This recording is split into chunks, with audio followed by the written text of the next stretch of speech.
Before I get started, I have to mention this because Kappa kind of made me to say this. Is basically this is a review. This is not meant for kids. This is basically a conversation about this animation I'm about to talk about.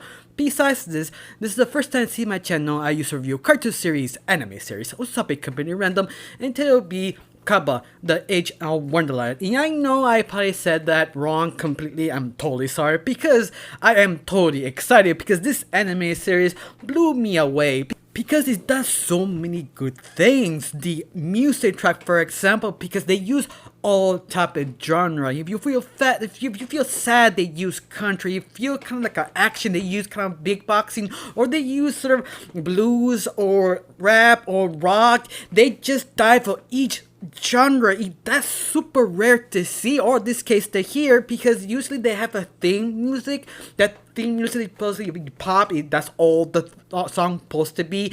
No, this is basically all the ranges of type of music to present the feelings, the emotions, the anger, and the type of situation they are. Yeah, I am impressed. Just pure the music, the animation. Oh my god, I love the animation. How they look, how the animals look. The only complaint that maybe some of the character faces, especially the noses, are kind of off because they really go close range on their faces.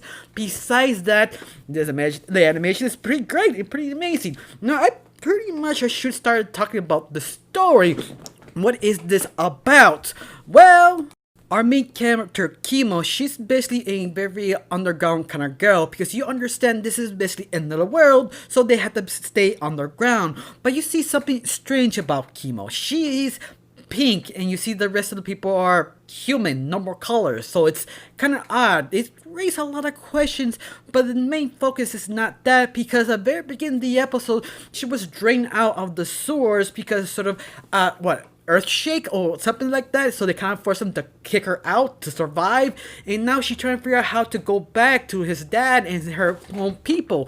But the problem is she doesn't know what to do because it's the first time she's outside. You see what we see, and that's a very interesting way, because end of the world or apocalypse world usually is normal to everybody, doesn't feel that special. You have to make used to that idea, but no, every time our main character Kipo, she get excited, we get excited because it's something very unique and fresh, especially how the sort of evolution of this creature is like a bunny who has 6 ears, 12 legs, and super fluffy. You want to hug it, but you know you can actually die.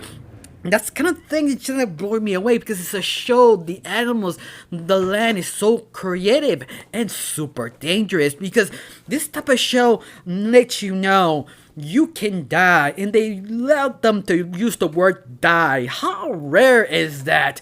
I mean, the top of that, they love to use the word gay. Like, whoa, that's impressive. Some of you say it's not that impressive. Steven Universe is basically kind of gayish, but yeah, but they're not allowed to say gay. They don't allowed to say gay people get married. It takes a long time. It takes several seasons to actually do this. They automatically do that. I mean, automatically say, yeah, I'm this character's gay. Yes, you can allowed to say die. You're trying to kill me. I will take my revenge and murder all your friends.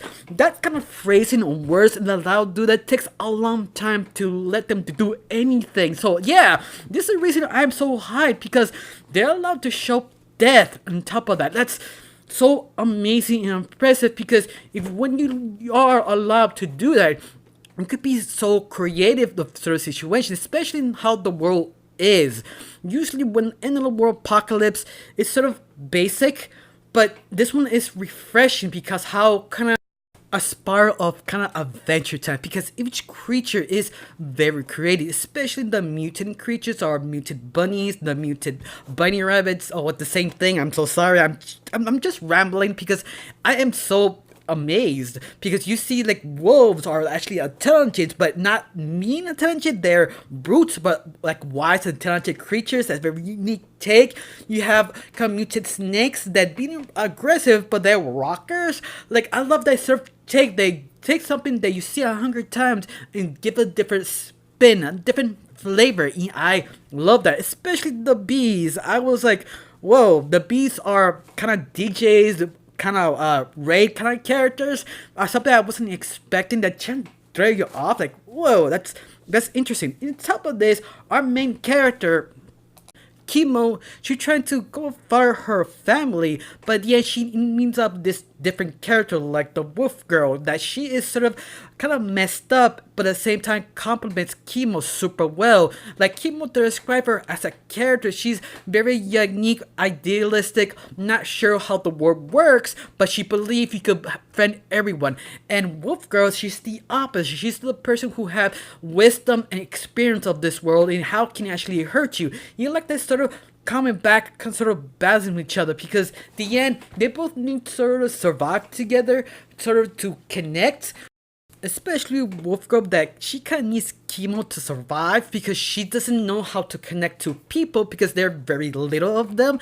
Especially her backstory, she's sort of screwed it up. Something to do with the wolves, but I will ruin it to you because you see her backstory, you understand. Especially what she does, sort of cliches, like she's kind of portrayed Chemo, but I won't tell you what she would portray. It's sort of once more cliche, but it's how you execute that cliche. Yes, that's how you're supposed to execute things. Like, you kind of like, yeah, I'm tired of watching this, but you do it right, it's impressive. Especially how the whole thing started, how she kind of connect with Wolf Girl. It also connects to this carnalist guy who basically does his own thing. The guy who basically goes with the flow with things going rough. He's the guy who sort of thinks things on the spot to save everyone once in a while. But I love it that he's not there just being there. He's not just a guy to basically be the token character. He is very important because he does help out the team, sort of unite them. He's basically the pillar of the group. Now you also have Dave, his kind of brother, adopted brother. He's the mutant creature, a bug that he could be sort of useful or useless, depends how he evolves. I mean, it's interesting, but it's something I still need a little bit more time with this character. I mean, you need a little bit more development, in other words, but you have enough him to understand what he really is and how he sort of contributes to the team. Besides this, I love it how the whole thing became sort of a journey to find Chemo's family and homeland, that you kind of realize this is small, but later on became bigger and better because you find out there's sort of a villain. I mean, it's end of the world, it's basically apocalypse. You should have that main villain that I want to be a king of the world because I'm a bad guy. That feels super cliche, but the deliberate cliche good. Especially our main villain called Scarman. He is a very flamboyant, evil laugh, twirling villain that he is sort of fun to see and kind of threatening. I mean, the first time you saw him, you'd be like rolling your eyes. Yeah, so what? I've seen that a dozen times.